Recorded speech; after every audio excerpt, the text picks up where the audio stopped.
고린도전서 6장 12절부터 20절까지 말씀 보겠습니다. 고린도전서 6장 12절에서 20절까지 말씀 보겠습니다.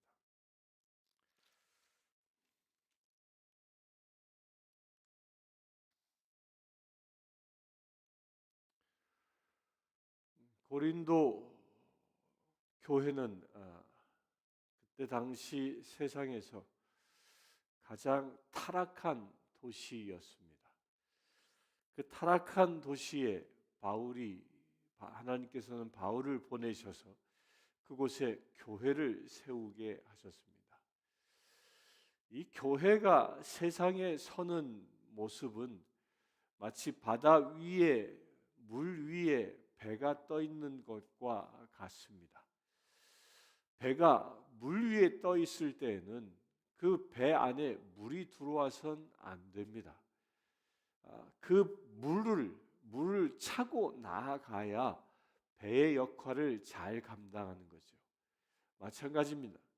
교회가 이 세상에 배처럼 떠 있는데 이 세상은 고린도처럼 그런 악한 세상, 그런 악으로 가득 차져 있는 이런 문명 가운데에 우리 교회가 그 중심에 서 있지만 그 세상의 그 악한 것들이 교회의 담을 뛰어넘어 교회 안에, 곧 배 안에 물이 들어오듯이 교회 안에 그런 세상의 영향력들이, 세상의 그 악한 것들이 흡입해 들어와선 안 된다는 겁니다.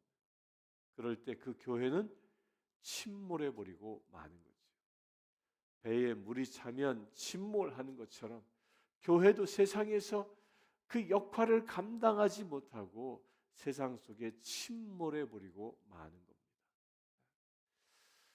지금은 세상이 이 나라들을 보면 나라들이 부유해지고 사람들이 살만해지고 나면 이 세상이 점점 더 어둠의 정사로 뒤덮여 버리고 맙니다.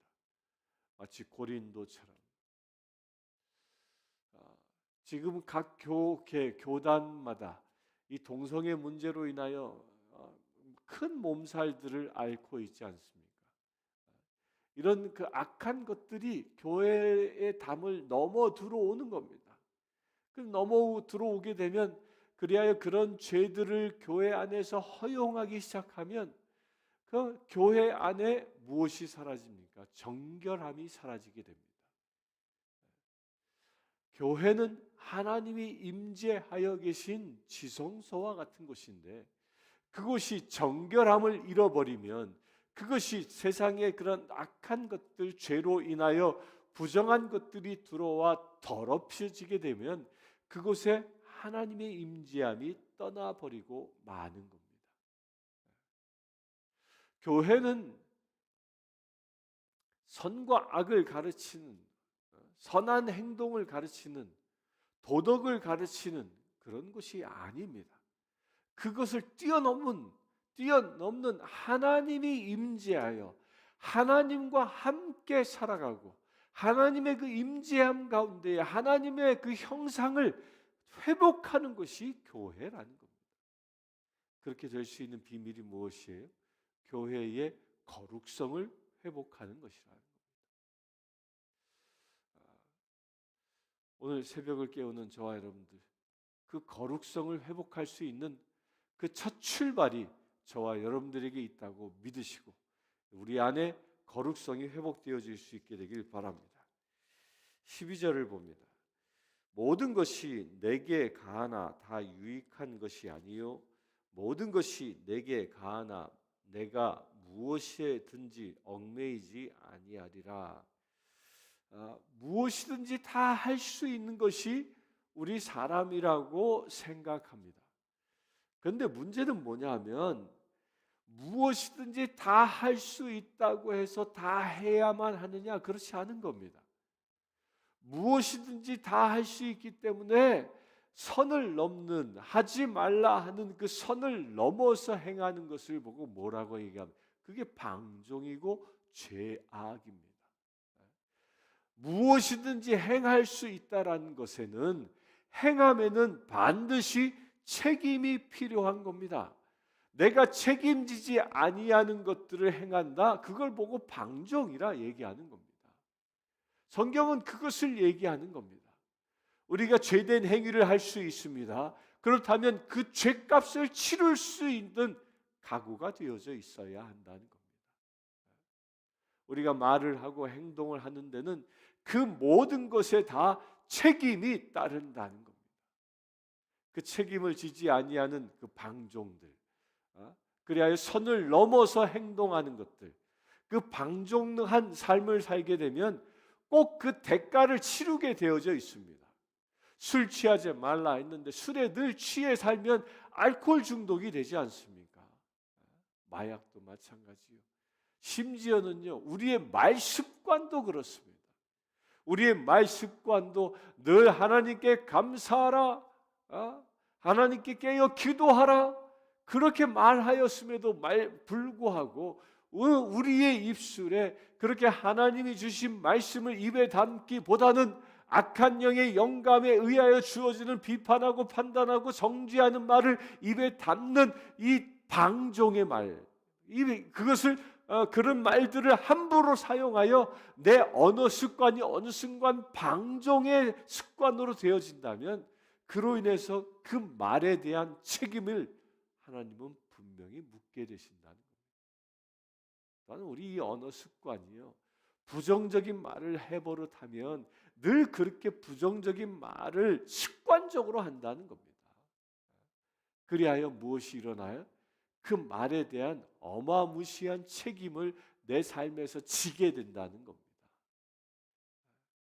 여러분들, 말 습관에서부터 내 모든 생활 습관 하나하나를 한번 점검해 볼 수 있게 되길 바랍니다. 혹여 내가 나의 입술을 통하여 선포하는 말부터 내가 행동하는 모든 습관까지 하나님이 주신 것이 아닌 그 어떤 것이 있다면 이 시간 예수 그리스도의 이름으로 다 물리쳐 버리시길 축원합니다. 부정적인 사고, 부정적인 언어들이 있다면 예수 그리스도의 이름으로 물리쳐 주시길 축원합니다. 비판적인 사고, 비방하는 언어 습관이 있다면 예수 그리스도의 이름으로 물리치시길 축원합니다. 내 삶에 하나님이 주시지 아니하는 그 어떤 것에 내가 중독되어져 있다면, 알코올에 중독되어 있습니까? 게임에 중독되어 있습니까? 미디어에 중독되어져 있습니까? 세상의 그 악한 것들, 도박에 중독되어져 있습니까? 그렇다면 그 모든 것을 다 청산해 버리시길 축원합니다. 그래야 오직 주님이 주시는 말씀과 사랑의 은혜 가운데 머무를 수 있게 되길 바랍니다. 그래야 여러분들이 방종의 삶이 아니라 주님의 말씀 안에서 온전히 자유함을 누릴 수 있는 믿음의 세대를 축원합니다. 13절 보겠습니다. 음식은 배를 위하여 있고 배는 음식을 위하여 있으나 하나님은 이것저것을 다 패하시니라. 몸은 음란을 위하여 있지 않고 오직 주를 위하여 있으며 주는 몸을 위하여 계시느니라. 우리 배조차도 우리는 배고프면 못 견딥니다. 그래 이 배를 채워, 그래서 식욕이 생기고 먹어줘야 합니다. 그런데 음식은 배를 위하였고 배는 음식을 위하여 있다고 우리는 알고 있으나 하나님이 이 모든 것을 다 패해 버리셨다. 왜냐? 우리 몸은, 이 몸은 하나님을 위하여 있는 것이라는 겁니다. 오직 주를 위하여 존재하는 것이라는 겁니다. 먹고 마시고 즐기기 위하여, 이 몸의 쾌감을 누리기 위하여 있는 것이 아니라 이 몸 자체가 다, 오장육부가 다 우리의 모든 미각, 시각, 촉각, 이 모든 청각까지도 하나님을 위하여 존재해야 한다는 겁니다. 주는 몸을 위하여 계시느니라. 이게 또 거꾸로지요. 우리의 몸이 그처럼 정결하게 되어 주님이 임재하시는 것을 위하여 우리 몸에 임하여 계시다 하는 겁니다. 그래서 우리는 우리 몸을 내 것이라고 이야기하지 않는 겁니다. 우리가 거듭나기 전에는, 신앙인이 되기 전에는 내 몸은 내 것이었어요. 내 인생은 내 것이었습니다. 그래서 내 몸의 자해도 뭐 함부로 합니다. 뭐 문신도 막, 끔찍한 문신도 막 새겨내지 않습니까? 그런데 성경은 내 몸은 내 것이 아니라 주의 것이라고 분명히 얘기합니다. 왜 주의 것이죠? 내 안에 주님이 임하여 계시기 때문입니다. 여러분들 자동차가 있으면 그 자동차는 누가 타냐에 따라 그 사람의 것이 되는 것이죠. 우리가 사용하고 있는 집도 마찬가지입니다. 그 집을 렌트했던 내 집이든 그거 중요하지 않습니다. 거기에 누가 살고 있느냐에 따라 누구의 집이 되는 것입니다. 마찬가지인 거죠.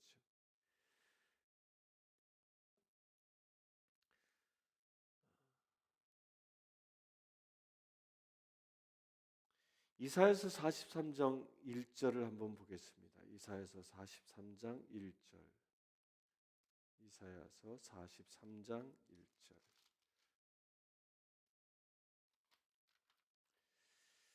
야곱아, 너를 창조하신 여호와께서 지금 말씀하시느니라. 이스라엘아, 너를 지으신 이가 말씀하시느니라. 너는 두려워하지 말라. 내가 너를 구속하였고 내가 너를 지명하여 불렀나니 너는 내 것이라. 너는 내 것이라. 변화되어졌다라는 거예요. 하나님은 나를 지명하여 불렀습니다. 야곱을 지명하여 불러 이스라엘 되게 하신 것처럼 세상에 살고 있는 조영준이란 나를 부르셔서 하나님의 아들 되게 하셨다는 겁니다. 너를 지명하여 불렀나니 너는 내 것이라 주님께서 말씀하고 계신 겁니다. 나는 내 것이 아니라 누구의 것? 주님의 것인 겁니다. 그래서 우리는 주님의 것을 함부로 할 수 없는 것입니다.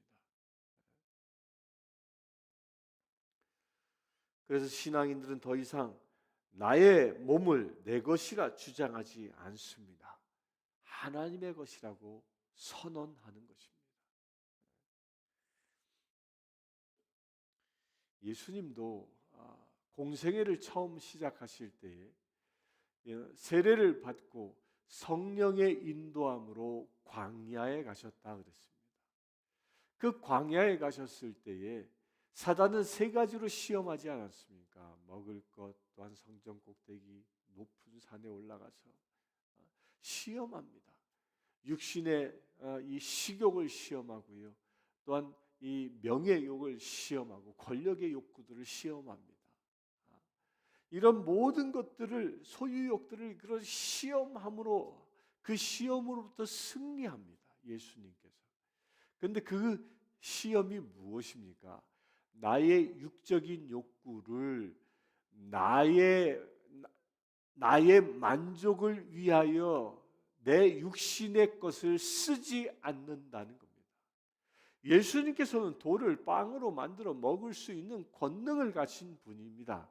그러나 자신의 육신의 욕구를 위하여 자신의 권능을 쓰지 않는 겁니다. 왜? 몸은 내 것이 아니라 하나님의 것임을 예수님께서 직접 보여주시는 것이죠.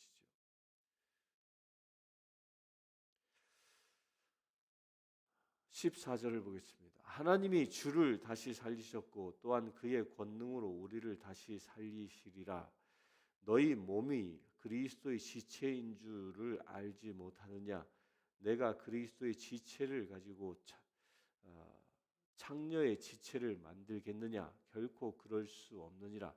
창녀와 합하는 자는 그와 한 몸인 줄 알지 못하느냐? 일렀을때 둘이 한 육체가 된다 하셨나니 주와 합하는 자는 한 영이라.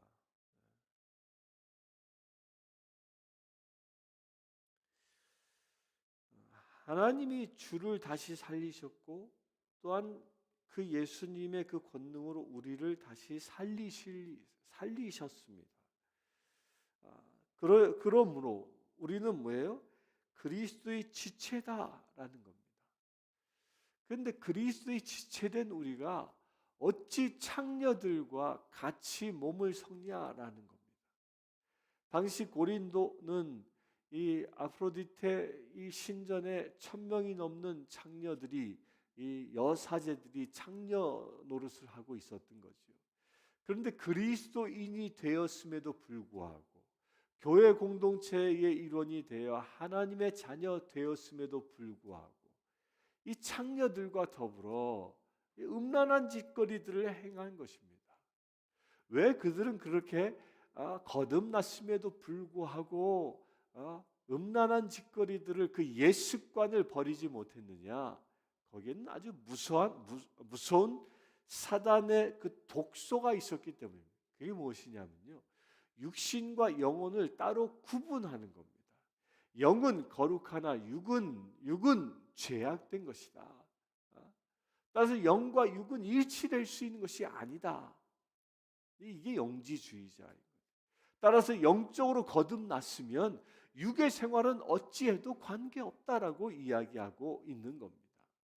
그런 괴설에, 그런 이단의 괴설에 사람들이 넘어가 죄를 짓고 있는 모습을 보고 사도 바울이 다시 권면하는 겁니다. 우리의 육신과 영은 구분되어질 수 있는 것이 아니에요. 우리가 이 세상에서 육신을 입고 살아가는 동안은 이 육신은 하나님의 성전인 겁니다. 하나님이 임재하시는 곳입니다. 그런데 이 육신이 창녀와 더불어 음행을 행한다. 그러면 어떻게 됩니까? 이 육신이 더럽혀진다는 겁니다.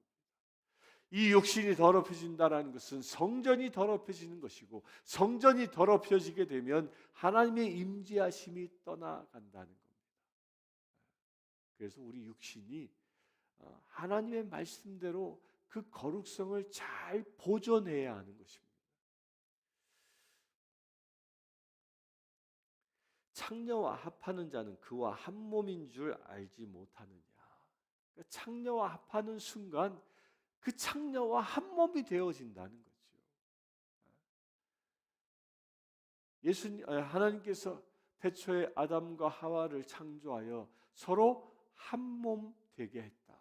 서로 합하여 한 몸 되게 했다라는 말씀대로 남녀가 서로 합하는 순간, 성적인 관계를 갖는 순간 서로 뭐예요? 한 몸이 된다는 거예요. 이 영적인 임파테이션인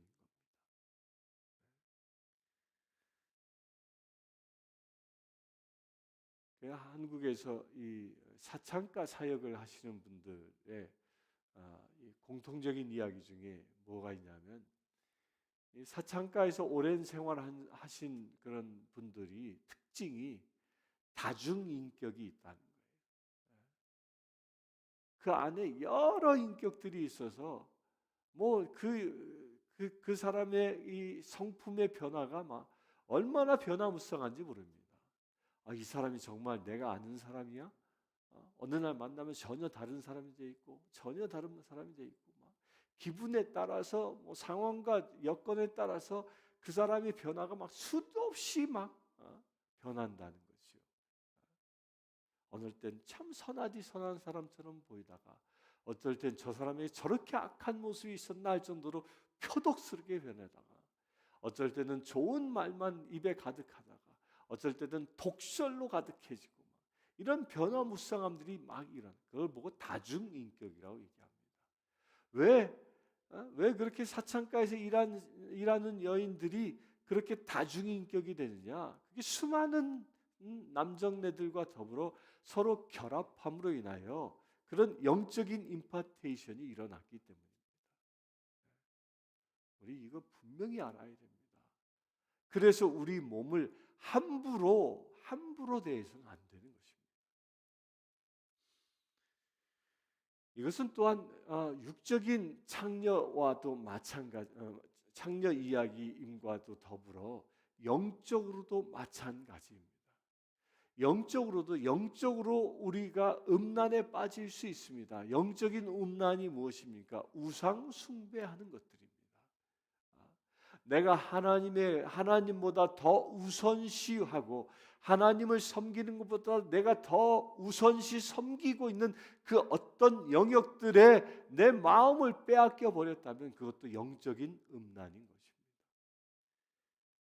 그래야 우리가 영적인 음란을 행함으로 인해서 내 안에 계신 성령을 슬프게 하고 그 성령을 떠나보내게 할 수 있다는 겁니다. 그래서 17절에 주와 합하는 자는 한 영이니라 라고 얘기하는 겁니다. 우리가 주님과 합했다면 오직 주의 영으로 하나 되어져야 하는 것이지 세상의 그 악한 영이 주는 그 유혹에 넘어가선 그런 것에 내 영의 한 부분들을 허락해선 안 된다는 겁니다. 이게 영적인 음란인 겁니다. 영적인 간음인 것이죠. 오직 하나님만 주의 성령으로만 충만할 수 있게 되길 바랍니다. 18절 음행을 피하라. 사람이 범하는 죄마다 몸 밖에 있거니와 음행하는 자는 자기 몸의 죄를 범하느니라. 너희 몸은 너희가 하나님께로부터 받은 바 너희 가운데 계신 성령의 전인 줄을 알지 못하느냐.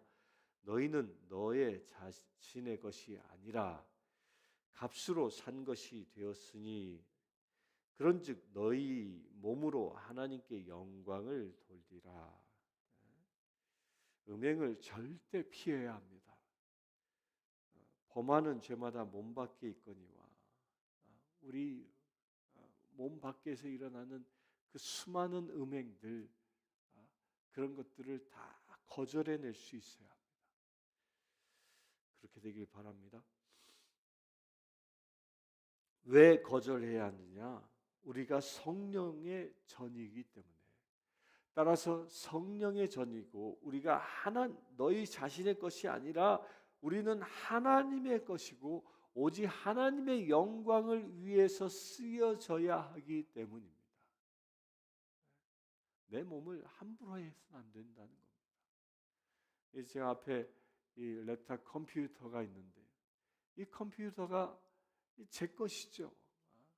그런데요, 이게 진짜 제 거입니까? 그렇지 않습니다. 제 이 레노버라는 이 컴퓨터는 제가 이것을 사용할 수 있는 권한을 산 것뿐이지 이거 절대 제 거 아닙니다. 왠지 아십니까? 이 레노버 이 랩탑 컴퓨터가 내 것이라고 해서 이것을 내가 똑같이 모방해서 만들어서 사용한다면 그건 큰일 날 일입니다. 이 레노버 회사가 가지고 있는 지적 재산권 여러 가지 그 특허권들을 내가 침해하는 것 위법입니다. 위법. 자동차도 마찬가지죠. 여러분들이 사용하고 있는 모든 공산품들 돈 주고 샀지만 그게 절대 내 거 아닙니다. 사용할 권한을 가지고 있을 뿐이지. 우리의 몸도 마찬가지입니다. 내가 내 마음대로 할 수 있는 것이 아니라는 겁니다. 이 몸은 우리가 하나님께로부터 올바로 사용하도록 권한을 받은 것입니다. 하나님이 사용하도록 올바로 사용하도록 잘 사용할 수 있게 되길 바랍니다. 이 컴퓨터도 하나님이 지혜를 주셔서 이 컴퓨터를 만들었을 때 그 하나님이 만들어 주신 지혜대로 잘 사용하면 이 컴퓨터는 문명의 이익입니다. 우리에게 많은 것을 줍니다. 많은 생활에 도움을 줍니다. 그런데 이것을 잘못 사용하면 죄악에 빠지기 딱 좋은 게 컴퓨터입니다. 여러분들 어떻게 사용합니까? 오늘 말씀에 그런즉 너희 몸으로 하나님께 영광을 돌리라. 아멘이십니까? 우리의 몸이 악한 영에 의하여 사용되어져 사단을 기쁘게 하는 것이 아니라 나의 몸이 오직 하나님이 기뻐하시는 대로 사용되어져 하나님께 영광을 돌리는 거룩한 지체 되기를 축원합니다. 잠시 기도하겠습니다. 주 아버지 하나님, 우리의 몸은 하나님의 성전임을 깨닫습니다. 그러기에 우리가 하나님께 영광을 돌리며 오직 거룩함 가운데 머물며 살아가기를 원합니다. 모든 음행과 악행들을 벗어버리고 오직 주님이 주시는 말씀과 주님이 주시는 은혜 가운데 살아가기를 원합니다. 주 성령 하나님, 우리 가운데 온전히 임하 주시옵소서. 온전히 우리 가운데에 역사하여 주시옵소서. 주님의 나라가 임하는 그날까지 우리 가운데 임재하셔서 우리가 하나님의 것, 우리가 하나님의 자녀답게, 하나님의 성전답게 세상을 살아가게 하여 주시옵소서. 우리 주 예수 그리스도의 이름으로 기도드리옵나이다. 아멘. 지금 우리 주 예수 그리스도의 은혜와 하나님의 크신 사랑과 성령님의 감화 감동 교통 치유하심이 이 시간 하나님의 성전된 주의 사랑하는 모든 지체들 위해 지금부터 영원토록 함께 하실지어다.